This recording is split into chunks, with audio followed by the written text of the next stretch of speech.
Satpur colony परिसरात पायी जाणाऱ्या वृद्ध महिलेची सोनसाखळी ओरबडल्याची घटना घडली आहे. त्यामुळे परिसरात खळबळ निर्माण झाली आहे. पोलिसांनी दिलेल्या माहितीनुसार शैला उमाकांत पाटील, राहणार जुनी सातपूर कॉलनी, या कॉलनी पोस्ट ऑफिस परिसरातून बुधवार दिनांक 21 रोजी रात्री 7:30 दरम्यान आपल्या घरी पायी जात असताना दुचाकीवरून आलेल्या 2 भामट्यांनी त्यांच्या गळ्यातील 5 ग्रॅम वजनाचे चेन खेचून पलायन केले आहे. या प्रकरणी सातपूर पोलीस स्टेशनमध्ये गुन्हा दाखल केला असून सीसीटीव्हीद्वारे पुढील तपास सुरू आहे.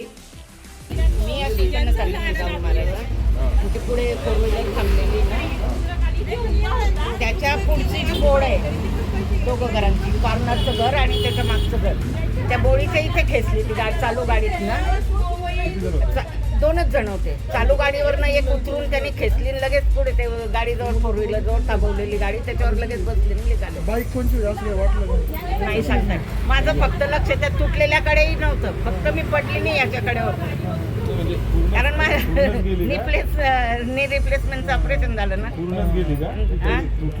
नाही खेचूनच नेली ना. किती ग्रामचे होते? 6 ग्रॅम. जास्त नव्हतं, कारण आज